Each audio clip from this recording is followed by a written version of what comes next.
And it's 10 a.m. right here in Lagos, Nigeria. Good morning, good evening. Wherever the world you're watching from, it's Business Morning live from Channels HQ right here in Lagos. Apparently, our first Business Morning show after Saturday's governorship and state assembly elections. It's great to be with you again, and we're going to be counting the costs of the elections and setting agenda for the re-elected and newly elected governors. But first, let's take a look at the markets now. We'll see oil prices fell in early Asia trade today, pairing two straight gains of after an industry report showed U.S. crude inventories rose unexpectedly last week, and a sign fuel demand may be weakening. Brent futures risen more than 3% this week, was down about 37 cents today at $74.95 a barrel, while U.S. WTI crude futures, that was down about 39 cents to $69.28.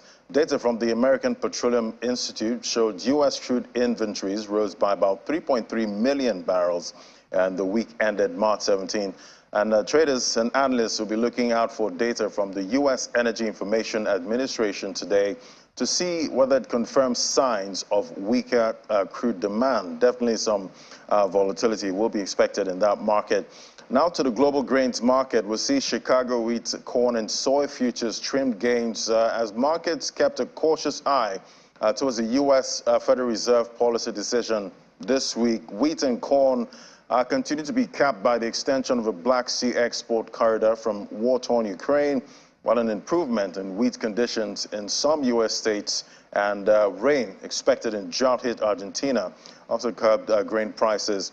The most active wheat contracts on the Chicago Board of Trade, WV1, that was down about 1.86% to $6.87 for 3/4 of a bushel. And back here, the Monetary Policy Committee of the Central Bank of Nigeria has voted to increase the benchmark interest rate by 50 basis points to 18%. Addressing journalists at the end of the two-day meeting in Abuja, the CBN governor, Mr. Emefiele, said the committee voted to keep the asymmetric corridor at plus 100 and negative 500 basis points around the MPR. The tightening of the rate, according to the AFEX Bank governor, is expected to curtail inflation, currently put at 21.9%. We take a listen. It's the second time the Monetary Policy Committee will be holding its meeting this year. Unlike when the meeting was held in January, this is coming at a time when Nigerians are grappling with the effects of the redesigned Naira notes. The central bank governor highlights how activities in the global markets are affecting the domestic economy, while highlighting the role of the bank in the maintenance of both fiscal and monetary policy through its interventions in the real sector. The bank also released the sum of 23.7 billion under the 1 trillion naira real sector support facility to 8 new real sector projects in agriculture, manufacturing, and services. Cumulative disbursements under the real sector facility currently stands at 2.43 trillion, disbursed to 462 projects across the country, comprising 257 manufacturing, 95 agriculture, 97 services, and 13 mining sector projects. And then he states the key decisions of the Monetary Policy Committee. The MPC therefore voted as follows. 1. Raise the MPR to 18%. 2. Retain the asymmetric corridor at plus 100 and minus 500 basis points around the MPR. 3. Retain the CRR at 32.5%. And 4. Retain liquidity ratio at 30%. The central bank, through the Monetary Policy Committee, notes that it is not oblivious to the sufferings of Nigerians, as some of the concerns raised, which include the lack of access to cash and difficulty in network connectivity, amongst others, are being sorted out. He reassures that the nation's commercial banks remain resilient and are contributing their quota to the nation's development. Committee thoughts called on the other depository corporations, online payment platforms, and other stakeholders to ensure that the prevailing incidence of network failures is overcome in the immediate and short term. This will ensure that the Naira redesign and cash withdrawal policies lead to an improved inroad of the CBN cashless policy program and efficiency of the transmission mechanism of monetary policy. The bank expects the Nigerian economy to receive some boost following the interventions from the AFEX Bank, which is running into trillions of naira. The bank hopes to continue seeking ways to control all inflationary indices as well as reduce the sufferings faced by Nigerians due to the naira redesign.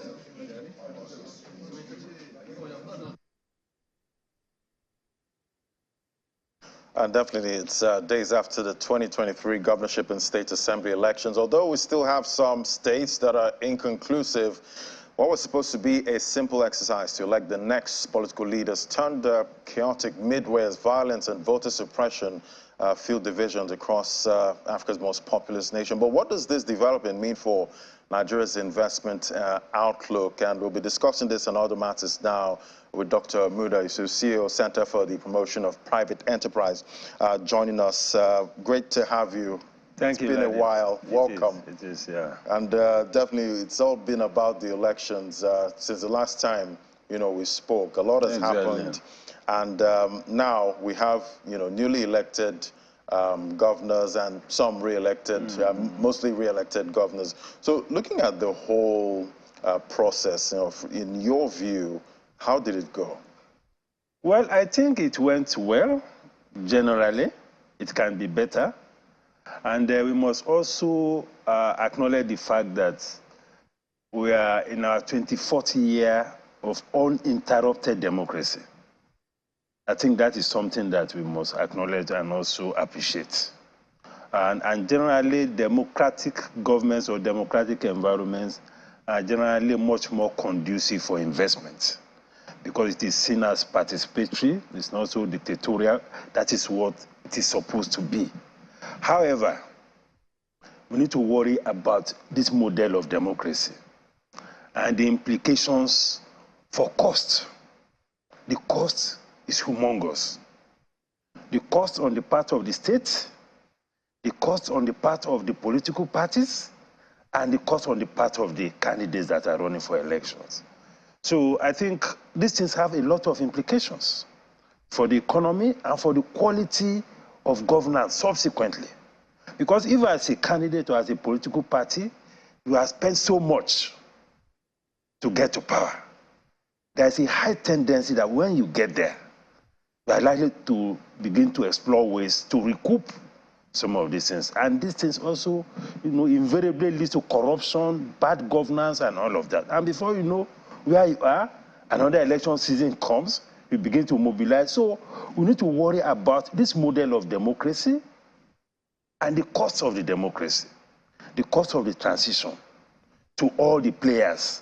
Secondly, we need to also to worry about the fact that the major agency around this election, which is INEC, is contending with variables, a lot of variables that are not within its own control and which affects the outcome of the whole process. So when we talk about reforms, it's not just only about economic reforms. You should be thinking of how to reform this whole political transition process. And looking at where we are now, obviously we need, we're in dire need of, foreign exchange and, investment. So as an investor, looking at, the whole process, at this time, how do you think, they're looking at the investment climate in Nigeria right now? No, what is most important is for us to have a successful transition. And we're almost there. I think the most critical aspects of it are possibly over. Of course, the dust is yet to finally settle. We still have some pockets of elections. We have quite a number of agitations and grievances, a lot of court actions and all of that. But things are gradually taking shape. And I'm sure that at least by now, investors will now begin to, gain some confidence, because the greatest fears are fears before the election, during the election, and immediately after the election. Violence and all of that. But that is beginning to fizzle out. So at this point, I think the investors generally, both domestic and foreign, because they are equally important. In fact, domestic investors are more important for me than even the foreign investors, because they play the biggest role as far as job creation investment is concerned. So things are beginning to settle down, but Going forward, we need to reform the process. This process, because what we have done is to just go and bring a democratic model from the West and just implant it on our system. It's not working well for us. What for you is the right model for Nigeria? No, this is something that we need to think about collectively. We need to challenge our political scientists. We have all sorts of political institutes and all of that. The parliamentary. Maybe parliamentary will be cheaper, but certainly this is not working well. I mean, look at the violence, look at the desperation, look at the cost, and look at the situation where, sometimes it is the might that works well. I mean, how violent you can be, and sometimes people get away with it. So from that point of view, I think that we need a different model. I'm not talking of military dictatorship, but we need to tweak this model to something that will be more cost-effective, that will be less prone to violence, agitation, rigging, and all of that. Going forward, that is very important. Yeah. And, this is coming at a time where, we're still dealing with, the cash scarcity. I was coming to work this morning. I looked out, at the banks, hoping that I won't see those queues. And, it's still there. And, we're still dealing with, the whole election process and all of that. How is all of this playing, into, recovery for the Nigerian economy post-elections? Well, the cash issue, unfortunately, and I must say this with all due respect, when the Monetary Policy Committee met, this cash issue should have been high on the agenda. Because public office holders are supposed to be accountable, they are supposed to be responsive to the challenges of the citizens. I didn't see much of that at the MPC meeting. There was a passing reference to it during the question and answer session, and when the governor was talking about the fact that, okay, we need to improve on the online payment system, but the real challenges that the citizens are facing was not addressed. Because the crisis is still there.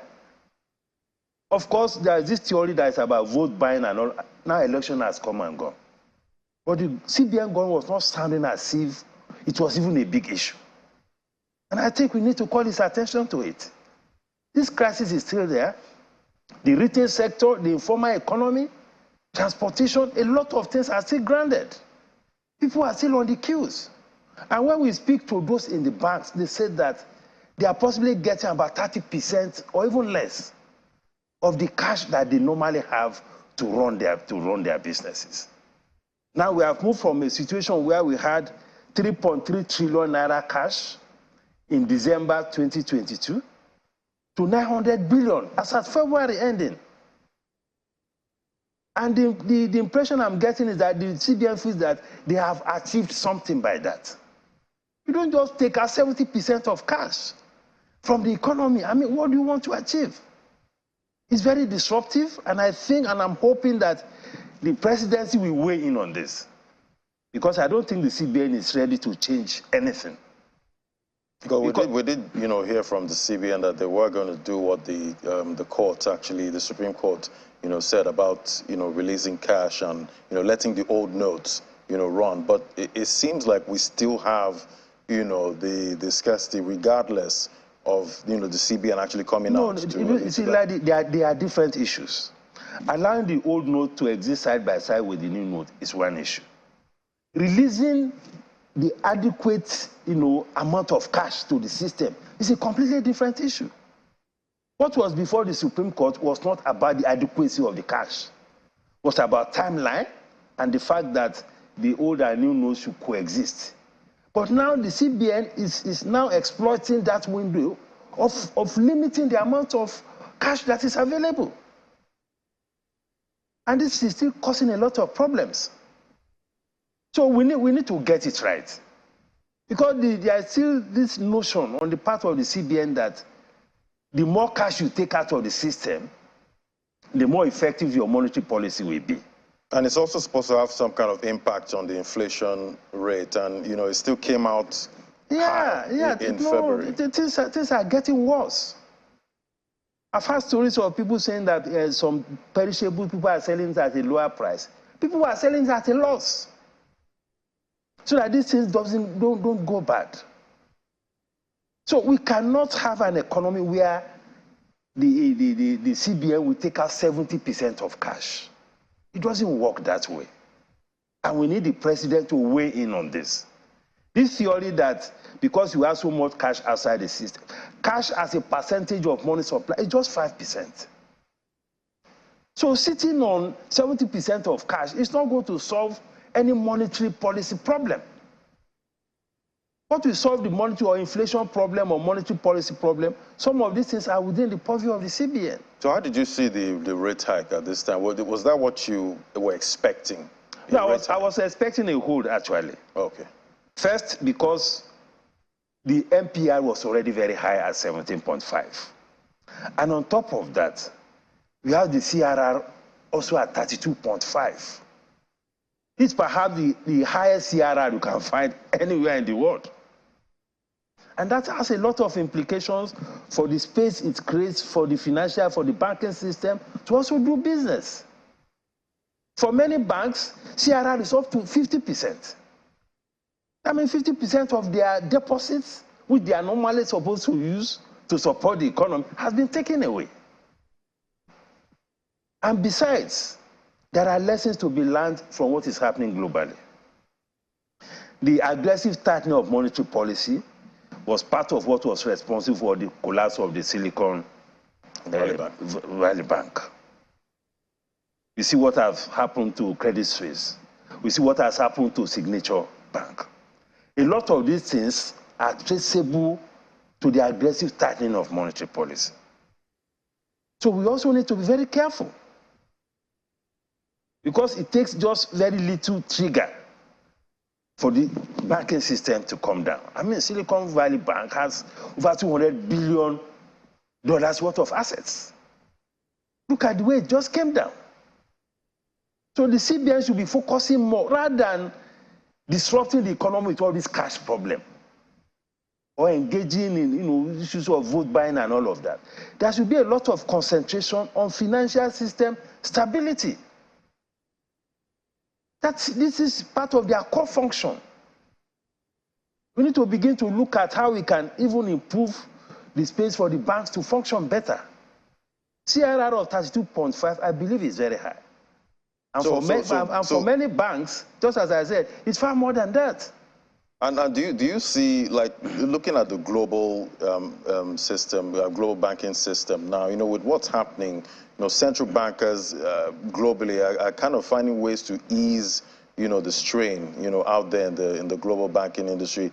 Right here, it looks like it's a different, ball game. What do you think we should be focusing on, now? Because now the elections are practically, almost over. So what is that path we need to take to get recovery? Well, for me, at least from the monetary point of view, I think the CBN should be focusing more now on financial system stability. And in fairness, there's an extensive, comment about it at the MPC meeting. But we need to see more action. And part of the things that needs to happen is to reduce the hold of the central bank on the banks. To possibly give some breathing space. We already have MPR now at 18. Now we have CRR at 32.5. And for many banks, CRR can even be up to 60%. We need to relax all of that.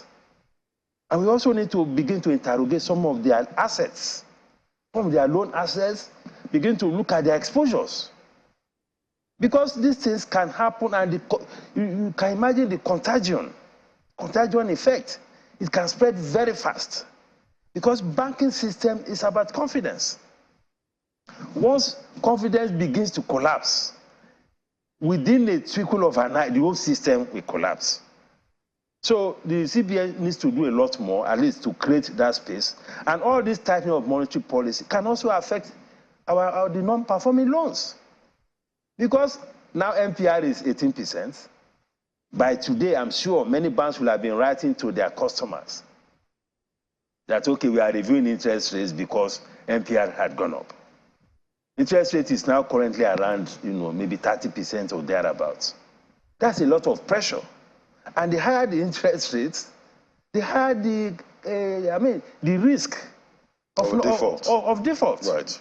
So all of these things, we need to look at it together. And the CBN should be focusing more on its core responsibilities. This idea of chasing innocent people with cash and all of that is not going to help anybody.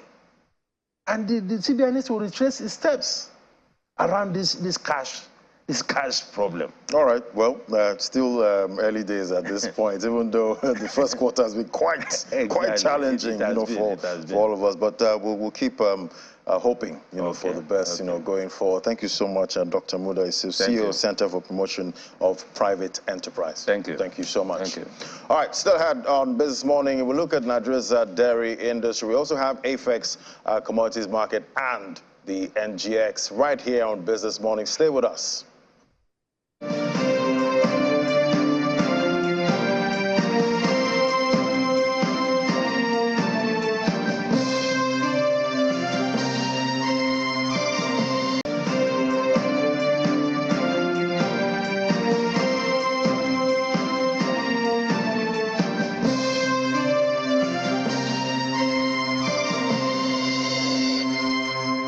Welcome back. Now to our next conversation. Now, most dairy farmers in Nigeria work on small pastoral farms. Many of these farms focus on meat, with milk as a byproduct, affecting most farmers at this time. How can, payment systems be faster, safer, and more transparent at this time? Let's talk to Victory Onya, product lead banking at AFEX. Great to have you on the show. Good morning. Thank you. Good morning. It's a pleasure to be here. So looking at payments now in the agri value chain, we know smallholder farmers are still finding it quite difficult right now, receiving payments for their products. How can we address this challenge? Okay. Thank you so much, Ladi, for that question. About 70% of Nigerians are involved in agriculture, out of which only 7% of these people have access to formal financial services and banking institutions. And so there's a gap. Farmers, especially smallholder farmers, have experienced a whole lot of challenges, ranging from limited access to formal financial institutions and financial services. Also, there's the challenge of difficulty with accessing market information, as well as limited knowledge of modern payment services. And all of these challenges can be attributed to the fact that they live in remote areas and rural locations, and therefore they have limited access to these financial services. Yeah. So how can innovative payment solutions, help address these challenges, and improve the financial inclusion of smallholder farmers? Beautiful. Innovative payment solutions such as USSD banking, such as digital wallets, such as mobile payment solutions and services can help improve how farmers receive payments and also how they also settle whatever transactions that they have. And one beautiful thing about this is the fact that it is fast, it is secure, and even more efficient. And it reduces the cost and time of receiving payments, which is associated with traditional payment methods. And I'm definitely talking about USSD and all these other payment platforms. We know this period they've been, burdened with a lot of use cases at this time because of the cash crunch we've seen. But what are some of the, potential risks and drawbacks of using digital payment solutions in the agriculture value chain? And what is AFEX doing to improve this? Okay, in terms of drawbacks and risks, the first is the infrastructural drawback. Earlier I mentioned certain challenges around connectivity, internet access for these farmers based on the fact that they live in rural areas. And so this is a challenge because farmers are unable to access such digital payment solution services. Another is the security challenge. There's security breaches, cyber attacks, cyber fraud, which can be associated with some of these payment solutions and services. And finally, there's a literacy gap. A lot of our farmers are not educated educated enough to understand and then handle such innovative digital payment solutions and services. What is AFEX doing about this? At the core of what AFEX does is the smallholder farmers. At AFEX, we are committed to improving the livelihood and income of smallholder farmers. And you can see this in the different activities that we do and in different solutions, innovative solutions that we build. One of it is our warehousing solution, which our workbench helps us to account for the commodities that are brought into our warehouses.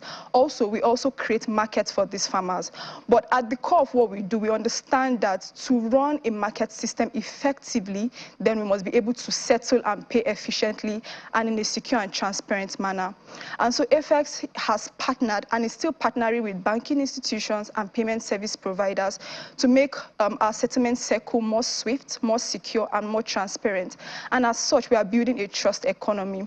In addition to that, AFEX is creating an integrated solution. Remember that I talked about our workbench solution that helps farmers to be able to trade their commodities. And so integrating our payment solution to this enables that payments now are no more manual. There's no manual processing or manual upload of payment, thereby reducing the inherent risks in payments and also ensuring that farmers can trust the system and also improving their lives. All right, so how can policymakers and industry stakeholders work together to promote the adoption of innovative payment solutions in the agricultural value chain? Thank you so much, Ladi, for that question. Policy stakeholders, first of all, should create an enabling environment, policies and regulations that would encourage innovators to create digital solutions and digital services that meets farmers' needs. Remember that we understand the limitations that these farmers face, and so players in this ecosystem and this space should understand farmers' needs. They have challenges with accessing connectivity, internet challenges, and a lot of them do not even have smartphones.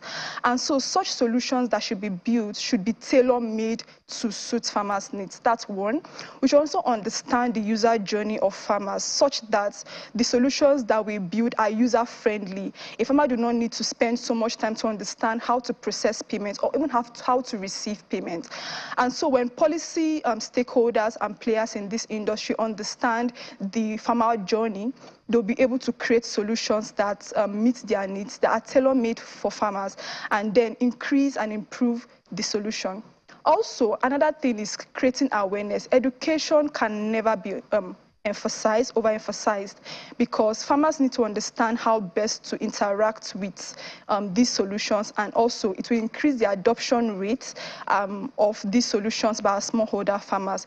And then farmers will be more included in finance. They will also be able to access banking services easier and faster within their local environment, and also improve the quality of their lives.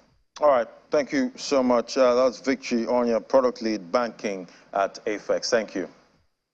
Thank you so much. It was a nice time talking to you. Thank you. All right, we'll take a moment now.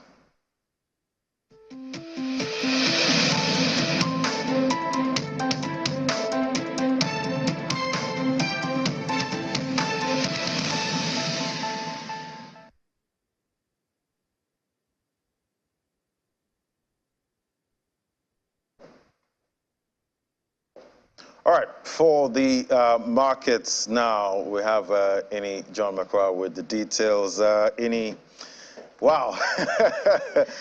Great, is that great wow to be on this side. Is that wow supposed to be for the politics or yes, for the market? It's for the politics, because it's been a wild ride, yeah, up till now. Honestly, Ladi, and I know that our viewers on Channels Television would see that we kept you informed every second and every minute, and everything that happened were ensured. So even though you didn't have Business Morning coming to you, but you had all the political stories, and trust me, we're right there bringing those to you with a lot of pleasure. And I hope I've not forgotten how the market works, Ladi. I'm sure you remember. Because being so engrossed in politics for Saturday, Sunday, Monday, Tuesday, 4 days. 4 days. I don't know. Is it all share index or all sound index? It's all share index. Okay, all share. And you know what's incredible, Ini? Before the presidential election, we saw a rally you know, in the markets. We got to that 55K level, but it's a different, it's different, you know, for the governorship. So let's not also forget that we had that thing with the Silicon Valley Bank, right, and that drew down the most liquid counter, the banking counter. Of course, that fed into the all-share index and all of that. But, you know, there were also, apart from that, we also saw those negative sentiments by investors in between. I don't know if it was uncertainty because of, you know, there was a one-week postponement for the governorship and State House of Assembly. I don't know if that's And investors are quite sensitive to such, you know, very sensitive, very, very sensitive to everything. And then we had MPC yesterday also, Laddie. We had MPC, yes. Another hike. Another hike. As expected. But some people expected some kind of hold, you know, because there's a lot of, like, it's been a tough, you know, first quarter. And in the global markets now, we're seeing, you know, some kind of easing, you know, from most central bankers. And also, you know, another factor which people have been talking about has been the rate of increase in inflation. I mean, when you look at the month-on-month, the increase wasn't that much. Yes, not as big as So we went from 21.82 to 21.91. You know, so some people say perhaps we're beginning to see the fruit, so let's chill a bit and see more fruit before we hike. But I guess the central bankers have other plans at this point. We must hike this rate. All right, let's go to the market now. Yesterday, we did see a marginal increase in the all-share index back here in Nigeria. It's now at 54,000.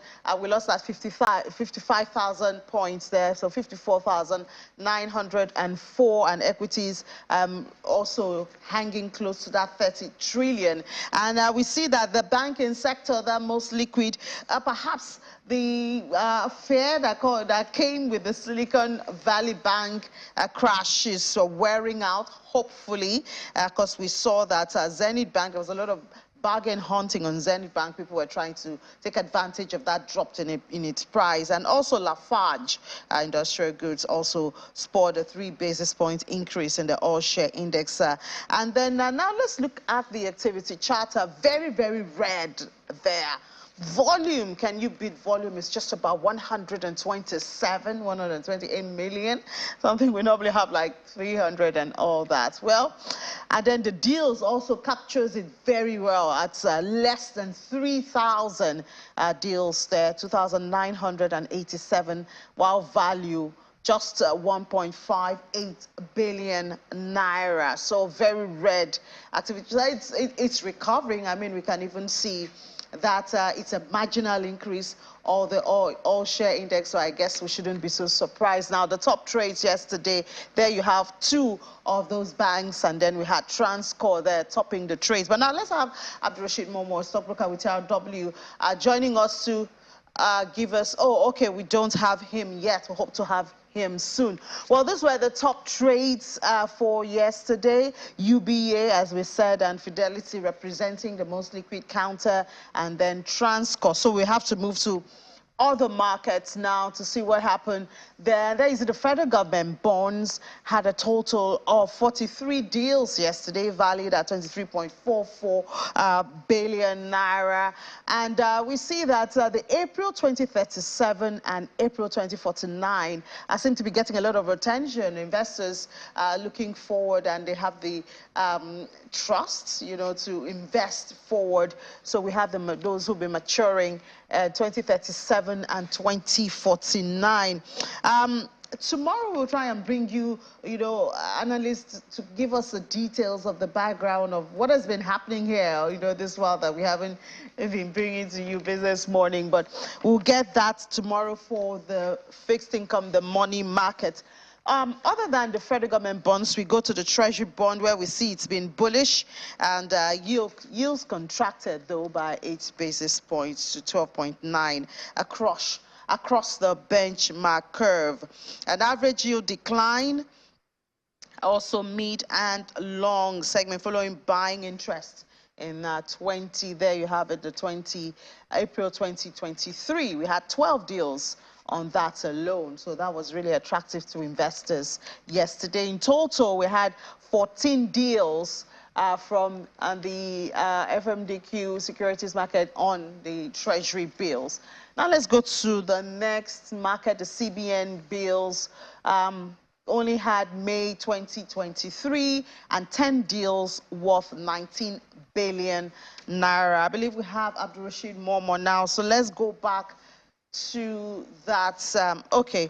All right. And I guess that's the much we can do. Okay, we have the unlisted markets there. Unlisted market was in the negative yesterday, marginally though, at still struggling. I mean, since we lost this 1 trillion naira at the unlisted market, we haven't been able to regain that. Now the elections are over, perhaps the market will be more vibrant, but it was a negative, marginally negative yesterday for the unlisted market. I will have the next slide just to wrap it up. There you have it.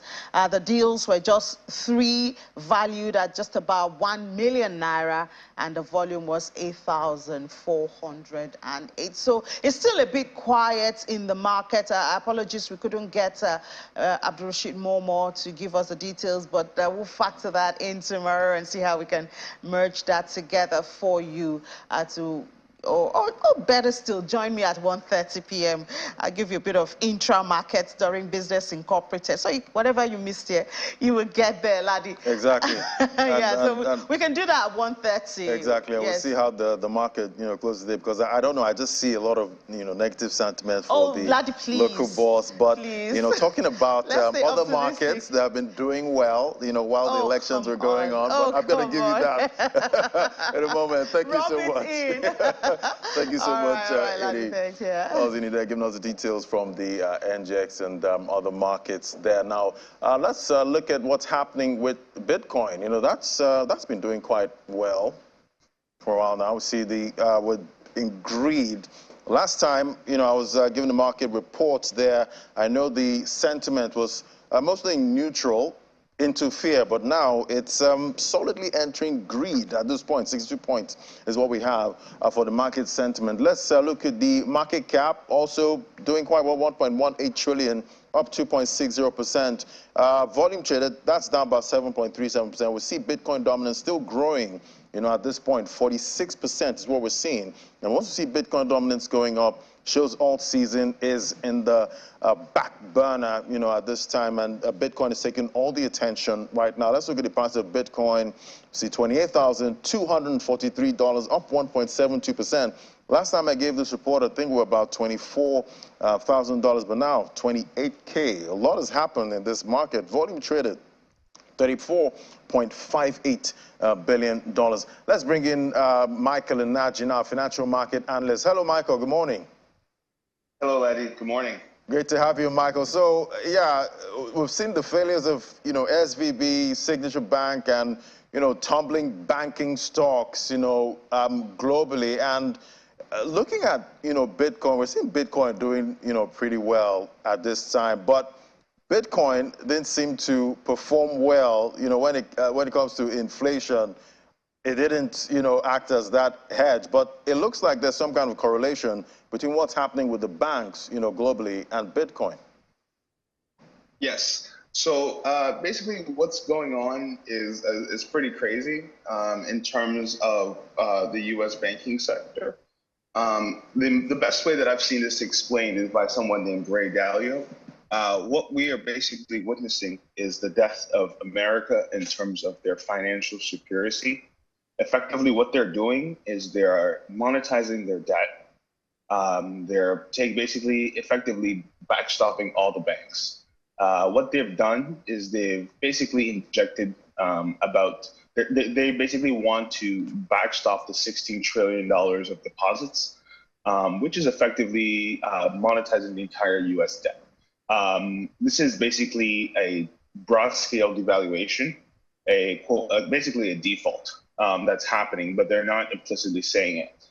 There's someone called Balaji, a former CTO of Twitter, of Coinbase, and he basically sounded the alarm. He basically said that we're about to face massive hyperinflation, and the eventual runoff of this is the Fed launching their CBDC and effectively locking all the people who panic and pull their money out and put it into the 4 major banks in the U.S. You're going to see the Fed basically have 4 banks when this is all said and done, you'll see all the smaller ones effectively fail. And then they're going to launch their FedNow system and effectively trap people. Of course, this all sounds conspiratorial, but when you look at the details, you see that all the U.S. banks are effectively insolvent. They have almost $1 trillion in debt, and the Fed has known this whole time. What they did was they just hid it in footnotes, and basically all it took was one guy to discover it. And a month later, we have 3 major banks blow up. A couple of them were crypto related. So we don't know if the Fed is basically trying to choke the outflow of crypto.